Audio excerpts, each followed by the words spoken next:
What's up, everyone? Justin here, back with my AEW Revolution pay-per-view review. Just ended.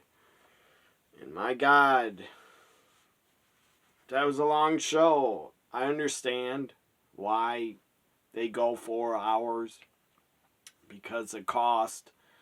The pay-per-view is like $50, I think. I forget what I paid, but who cares?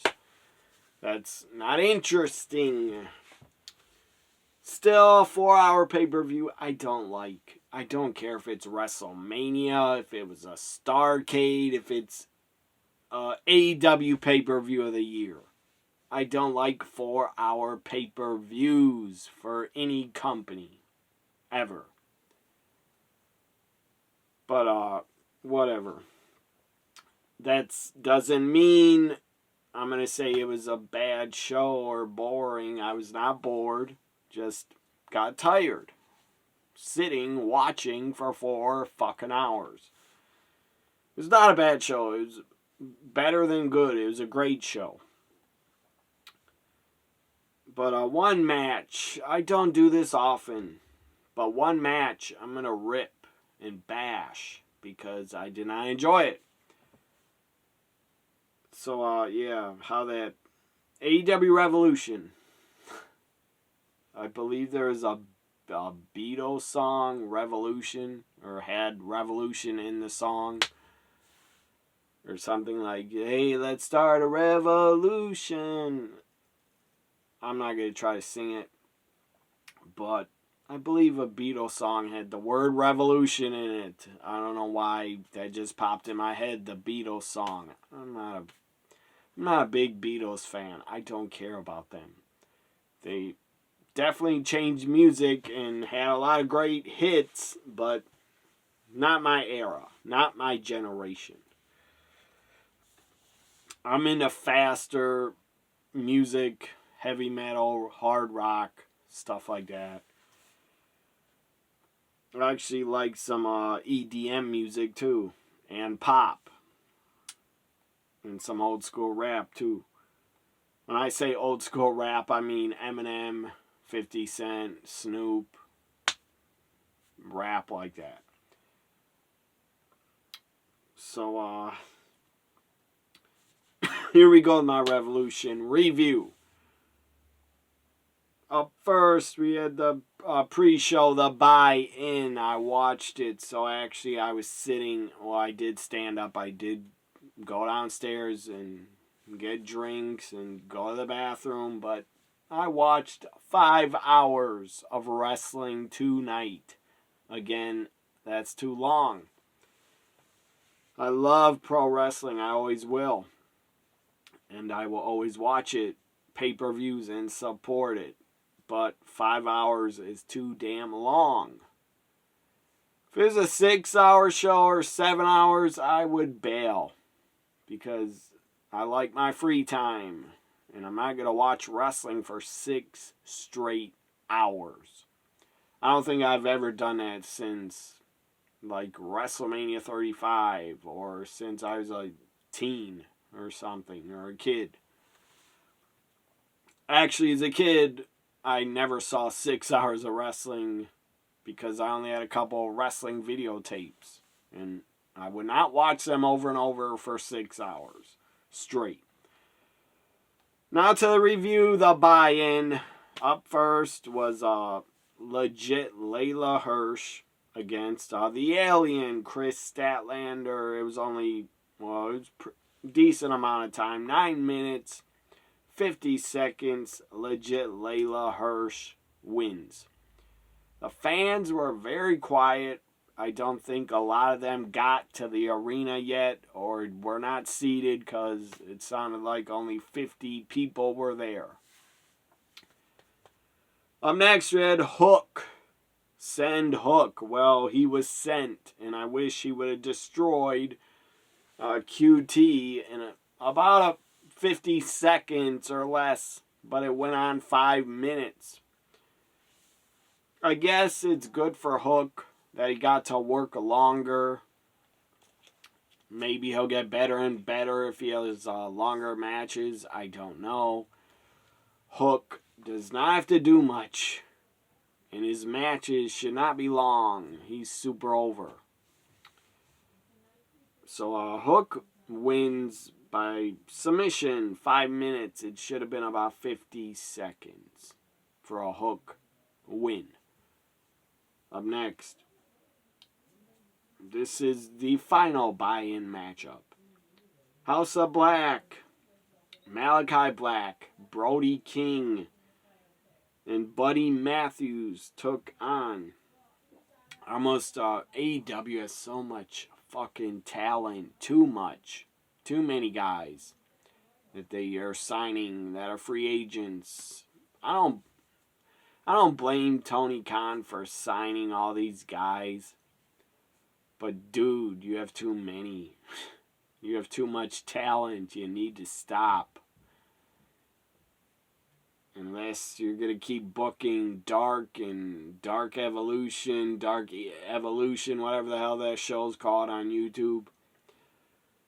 Unless you're going to keep booking like 16 match cards, which is way too fucking many matches for any show. I don't care if it's over 2 hours. 16 matches is too many to sit through. That's ridiculous. I don't care if they're squash matches. That's ridiculous. Now, I know WWF, back in the day when they taped superstars and stuff, they would have 8-hour TV tapings or something, or 4-hour TV tapings, 12-hour TV tapings, where they would tape 4 episodes of the show in one day or something. But I don't know. That's just me. I would not sit through 16 matches for a YouTube show. Again, I like my free time. I'm not going to do that. I have other fucking hobbies than watching fucking 16 matches on YouTube. I like other things. I have other interests. So anyways, but that's just me. I'm not bashing anybody that likes to watch Dark or the other shows on YouTube. I just will not, because I like my free time. I watch enough wrestling. I watch Raw, NXT, Dynamite, SmackDown, Rampage. I try to watch and follow MLW. That's hard, because there's too much wrestling on TV, or too much wrestling to watch. But I really like MLW. I don't follow NWA anymore. I know who the champions are, though. And I try to follow Impact, but I kind of don't. I don't watch them every week. I try to follow them on Twitter and YouTube.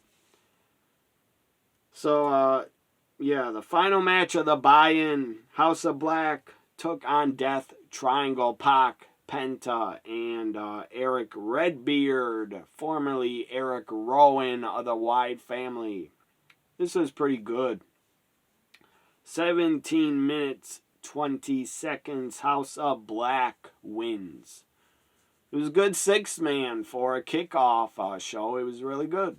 Felt like a pay-per-view match. Now the pay-per-view kicks off. Revolution 2022 kicked off with Eddie Kingston, Chris Jericho. And it was good shit. I did not think I'd like it as much as I did. I don't like Jericho personally or professionally anymore. The guy's a real jerk off in real life. A real idiot. A real moron. But I can separate the character, the wrestler, and the person off TV. I can separate them. But Jericho, I will never cheer for again. I don't hate the guy. I don't wish him any bad, or his family. I just won't cheer for the guy again. This was hard hitting. This was stiff. And I loved it. Eddie Kingston wins in a shocker. Shocking upset, in my opinion, to have Eddie go over. A lot of Eddie chants. A lot of Let's Go Jericho.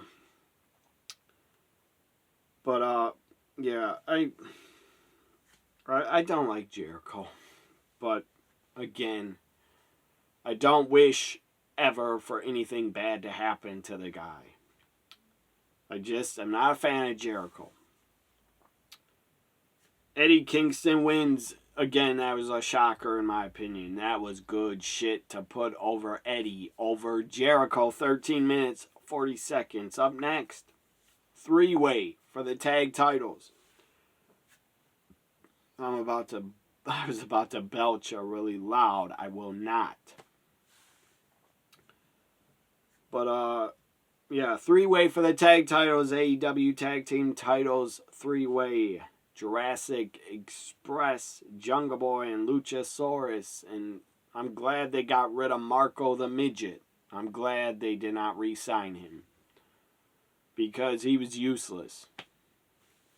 Again, I don't hate Marco. I don't wish anything bad to happen to him.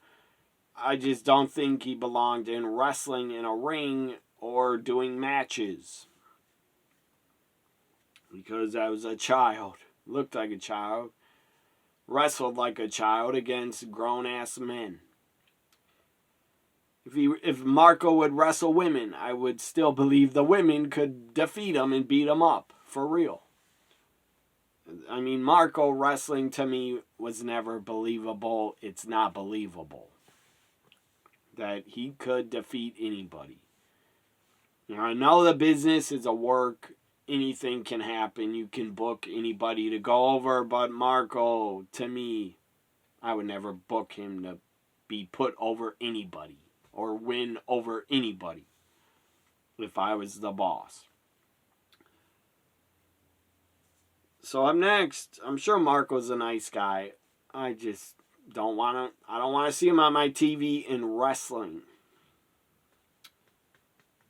And it's not his fault that he's so short, but enough about him. So 3-way for the tag titles again. It was damn good. I do not like the Young Bucks. I will never be a fan of them, but they were good in this. All three teams worked well together, had great chemistry. 18 minutes, 55 seconds. Jurassic Express wins and still tag team champs. Good. Don't have them lose it for a long time.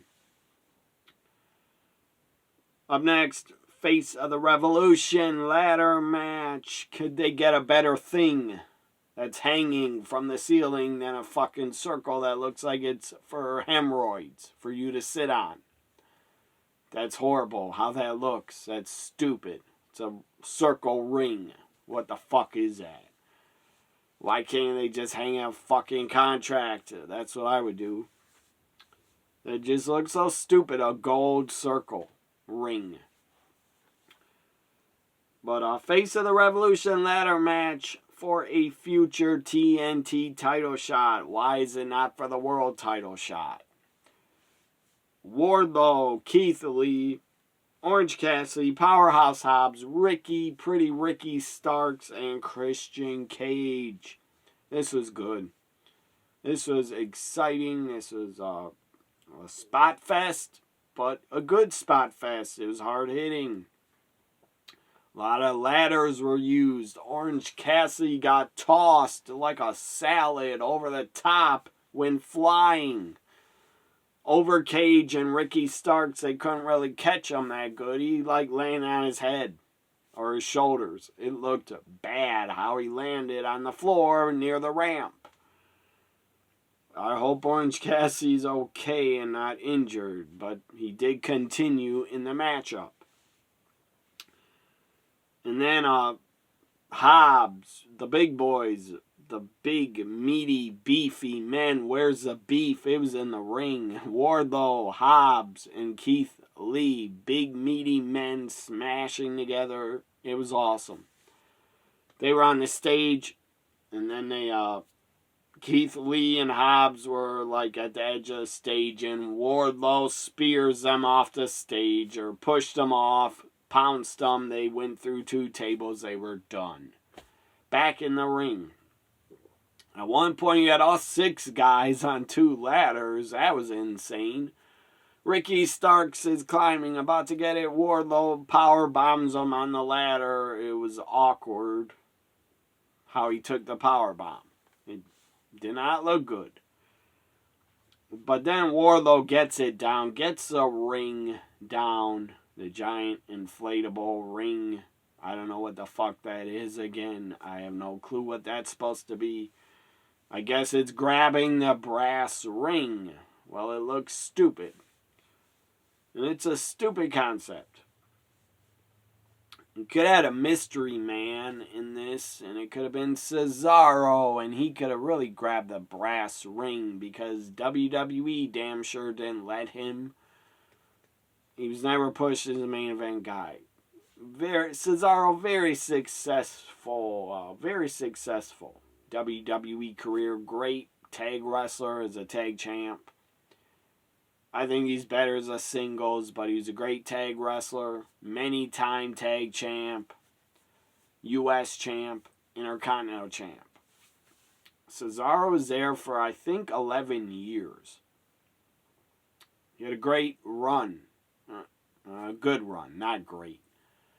He could have had a great run if he would have won a world title, but they never fucking gave him the World Heavyweight title or Universal or WWE title. Sadly, Cesaro never got it.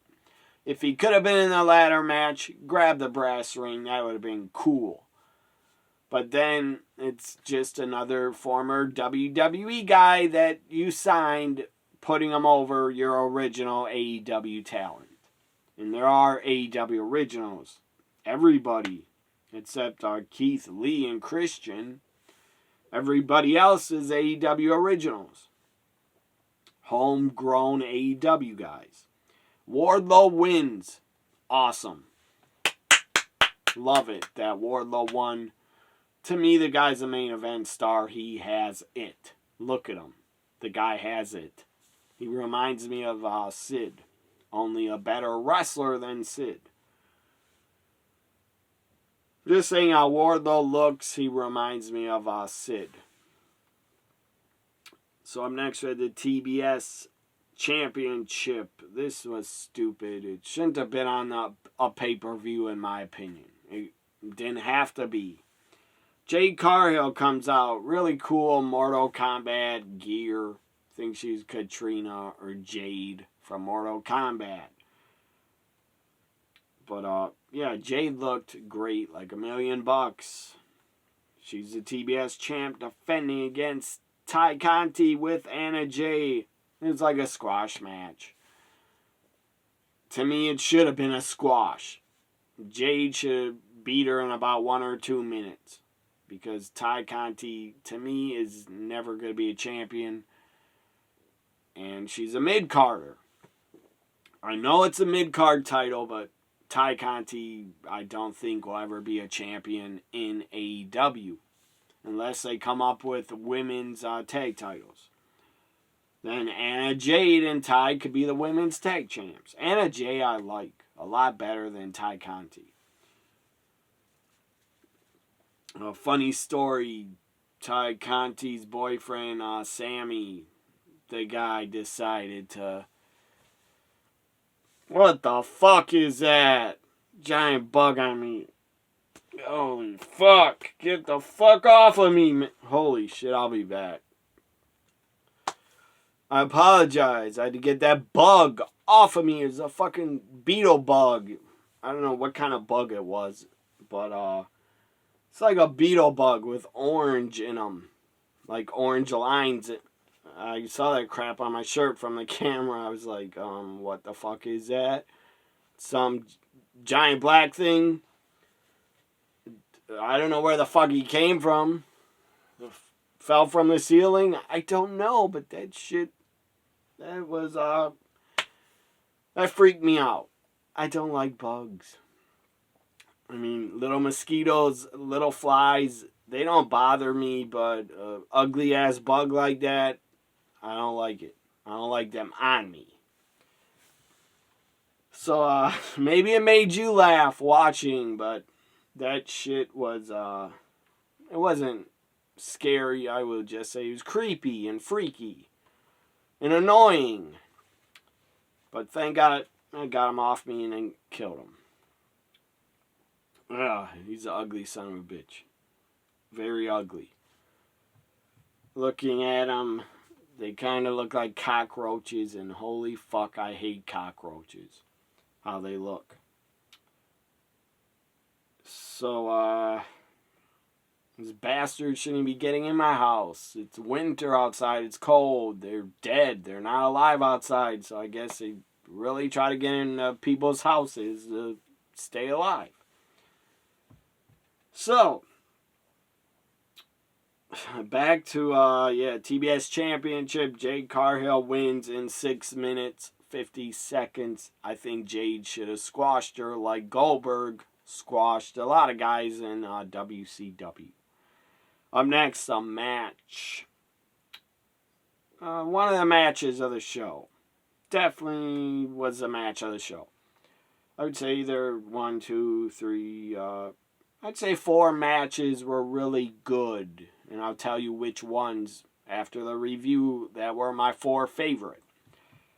CM Punk MJF dog collar match, the longest match of the show. 25 minutes, 45 seconds. Punk bled buckets, bled a lot. The red on this Punk shirt is how his face looked. He was a bloody mess. MJF bled, but not as bad. And this match was bloody glorious. I loved it. It was awesome. They got thumbtacks out. MJF superplexed Punk into the thumbtacks, but it's like his legs landed on him in his ass. GTS, before that, Wardlow came out. This was great. Came out in a suit looking like $1 million. Wardlow. MJF was happy to see him, asking for the Dynamite Diamond ring. Wardlow's checking his pockets. I don't have it. I'm sorry. Punk picks up Wardlow, GTS. And, GTS. And then picks up the Dynamite Diamond ring, or GTS, and MJF falls into the tacks. On his back, all over his back. That was awesome. Puts on the Dynamite Diamond ring. MJF is on his knees. Spits at Punk. Spits on him. Knockout punch with the Dynamite Diamond ring. 1, 2, 3, CM fucking Punk wins. Awesome. Before the match, Punk's ROH entrance and his old entrance theme. That was awesome. He had the shorts. The zip-up jacket, XXX on the back, ROH Punk. That was awesome.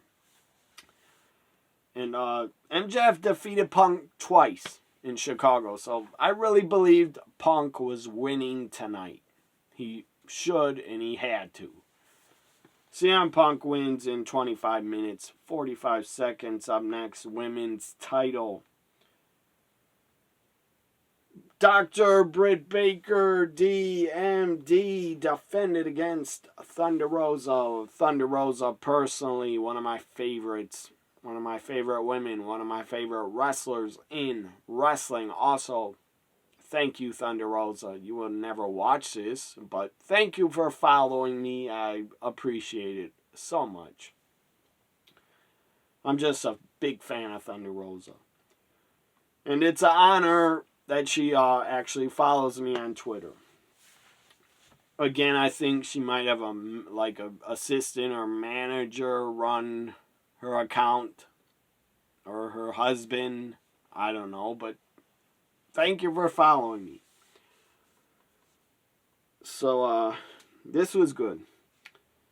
Thunder Rosa Britt Baker was good, but too much interference. It was 3-on-1, 3-on-1, 3-on-1 the whole match. The ref was god awful. kept getting distracted over and over and over.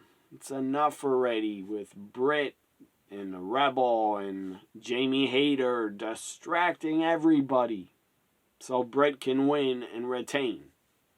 It's enough already. It's old. It's played out. Why couldn't they be banned from ringside? Like, what the fuck? Or how about make a stipulation if Jamie and Rebel interfere, Britt loses a title. Or if they even jump on the apron, Britt loses a title. Thunder Rosa got screwed. It was 3-on-1. Curb stomping of the title. Thunder Rosa kicked out. That was cool. Thunder Rosa did put the lockjaw on Britt, but she bit her hand. And the finish, I believe, was another curb stomp to Thunder Rosa. Britt Baker wins and still women's champ.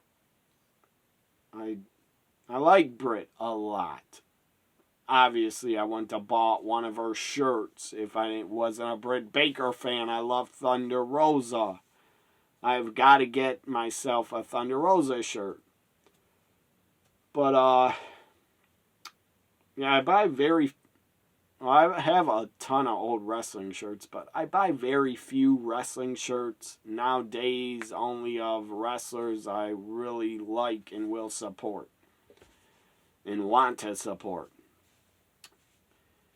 And of course, CM Punk I support. That's why I bought a shirt. And Asuka, Shotzi, talent like that. Anyways. Up next. So Britt Baker's still a champ. Again, 3-on-1. Not right, not fair. Thunder Rosa needs a rematch. And she will be taking on Layla Hirsch for a shot at Britt on St. Patrick's, whatever the show's called, AEW St. Patrick's Day Bash or something. Or St. Patrick's Bash. So anyways, hopefully Thunder Rosa gets a rematch and wins the title at Double or Nothing or on Dynamite. Jon Moxley, Daniel Bryan. This was damn good. It was bloody. Moxley bled, or Bryan was bleeding, but Moxley had a ton of blood on his head too. One of them or both were bleeding a lot. It was good. It was hard hitting. It was not as good as the dog collar match, but it was different good. 21 minutes, 5 seconds. This was awesome. Jon Moxley wins. After it, they go at it, start beating each other. Punches, rapid fire punches at each other. They are not done yet. Out comes William Regal. And my God, when the camera went on William Regal and the crowd realized he was here, what a pop. What a reaction for William Regal. It was great to see him again. Great to see him on my TV on a wrestling show. If I was Triple H and I found out, I'm sure he finds out all his NXT black and gold talent and executives like William Regal, who worked closely with Triple H. William Regal helped build NXT Black and Gold. He helped build it with Dusty and Triple H. But mostly the credit for Black and Gold goes to Triple H and William Regal. And if I was Triple H, seeing Adam Cole, Kyle O'Reilly, Aleister Black, Andrade, a lot of other people. If I was Triple H and I found out, William Regal is now all elite, I would be fucking pissed and furious and sad. Very, very sad. If I was Triple H, I'd be like, I don't blame Tony Khan for signing everybody from NXT Black and Gold that has been released or left. I don't blame Tony Khan at all. I would do the same fucking thing if I had a company. I would have signed Keith Lee and Adam Cole and Kyle O'Reilly. And I would have signed William Regal. The guy's a great backstage agent. He's a great guy for scouting talent also. And probably putting matches together. He's probably genius at that because he was a great worker. Seriously, if I was Triple H, finding out or seeing William Regal at Revolution, I would be fucking depressed. Very depressed about it. And it is business. You gotta just block it out, I guess. If you're Triple H, you gotta ignore it. That WWE released all these guys and changed your NXT. You gotta just forget about it. Block it out of your damn head, I guess. That'd be hard for me to forget it. It'd be hard for me to not hold a grudge towards my father-in-law and not want to talk to the guy again. But, yeah. I don't know. Vince does what's best for business and making a lot of money first before keeping a lot of awesome wrestlers around. So, hopefully, Triple H does not take it personal of all the black and gold in AEW. If I was him, I would be depressed and sad about it. And pissed. Because you still could have had Adam Cole. I mean, possibly. I don't know. You still could have had Adam Cole and Kyle O'Reilly if Triple H was running black and gold if NXT never changed. You still could have had NXT and NXT takeovers selling out arenas. But sadly, Triple H had a heart attack and a heart issue. And was taken out of power, and they keep claiming Triple H is going to run 2.0 when he comes back from his health scare. I don't think he is. I think he's done running NXT and helping. They gave it to Shawn Michaels, and this has nothing to do with Revolution, but they gave it to Shawn Michaels, and if they get rid of Shawn, Bruce Pritchard will fucking run it, I bet. Or Johnny Ace. And Johnny Ace and Bruce Pritchard probably already have a lot of involvement in 2.0. But my God, just think about a year ago. 1 or 2 years ago, Black and Gold NXT was the fucking best wrestling show on TV. It was so good. It was off the hook. It was great. I loved it. Karrion Kross, Scarlett, their awesome entrance. Keith Lee, the Undisputed Era. William Regal's still there. And my God, how things have changed.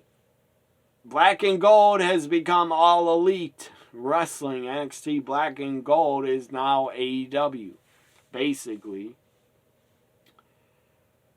So, just AEW has a lot more top guys than Black and Gold had. Up next, so Jon Moxley, as I said, wins, and William Regal gets in the ring, yells at both of them, and they were both his mentors. They looked up to Regal, got advice from him. And, William Regal breaks them up to stop fighting and become partners and shake hands. That was awesome. 6-man tornado tag. I did not like it. Hardly ever do I bash and rip a match. I'm always positive about all the pay-per-view matches. I'm mostly positive about 99% of the time, but this one I did not like. I thought it was sloppy. I thought it was a mess. I thought it was like AEW and Tony Khan booked it like they were trying to be the old ECW, and you're not. You're not ECW. You never will be. You shouldn't try to be ECW. But Tony Khan was such a fan of ECW, I think that's why all these goddamn tables were broken in it. And it was a 6-man tornado tag. Well, it went to the extreme and it was sloppy and way too many tables broken, too many table spots for my liking. I did not like it. I did not enjoy it. I thought it was over the top, sloppy, messy, fucking could have been disastrous if Sammy and Isaiah would have got injured doing that Spanish fly off 2 tables on a stage, which the tables didn't break the right way. Both of them could have been fucking really hurt. And another thing, the stage under the tables, to me, was like slippery as fuck. Can't set up tables on a slippery stage. It's stupid. The Spanish fly off the fucking whatever that is, scaffold. The Spanish fly through 2 tables. That was stupid. That was a stupid spot that should have never been done.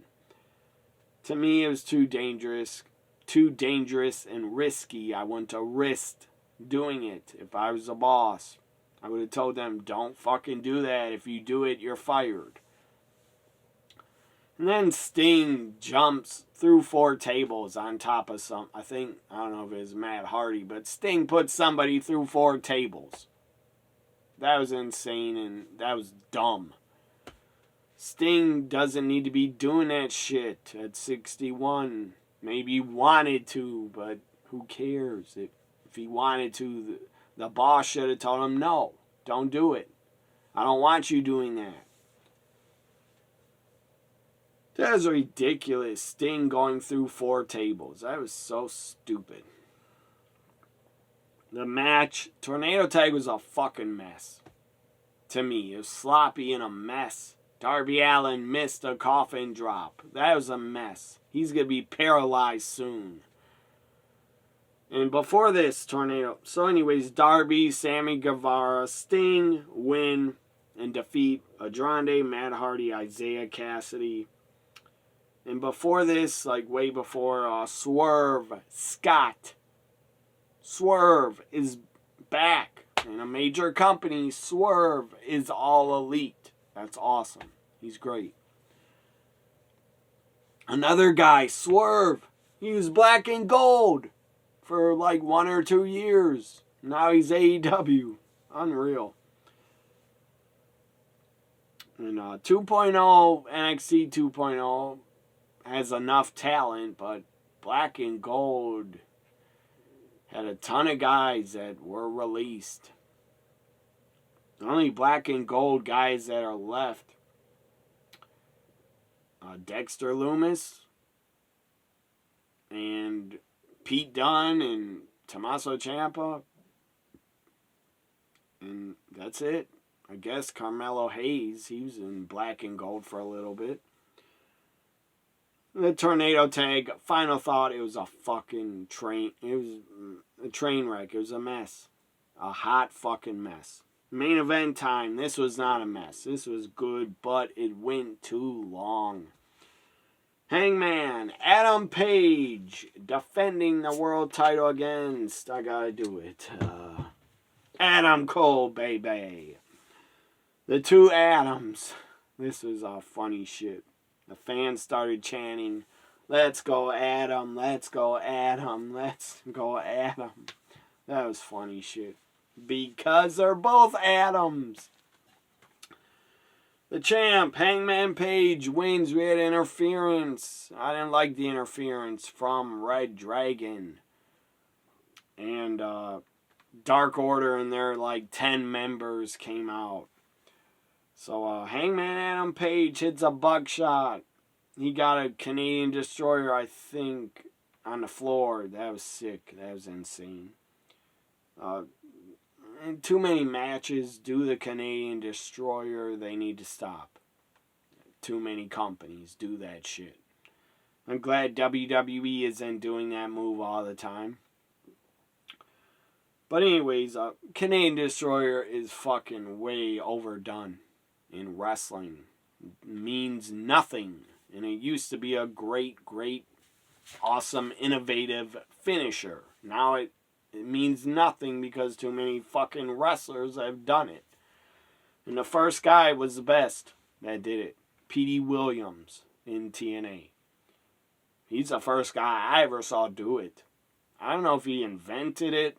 Could have been done in Japan, but he's the first guy I ever saw that did it. And when I first saw it, holy fuck, the Canadian Destroyer, when I first saw it, I was blown away. I don't know what year it was, like 2004 or 5 or something, or 6 or 3, I don't know. But Hangman Page wins and retains the world title. Good shit. I'm glad he won and retained. The right Adam went over. Final thoughts on AEW Revolution 2022's in the books. I'm going to grade it and give it a B+. It would have been an A or A- if that tornado tag did not happen. B+ is my grade. What's your grade for Revolution? Leave it in the comments. Like, comment, share, subscribe. Bye for now.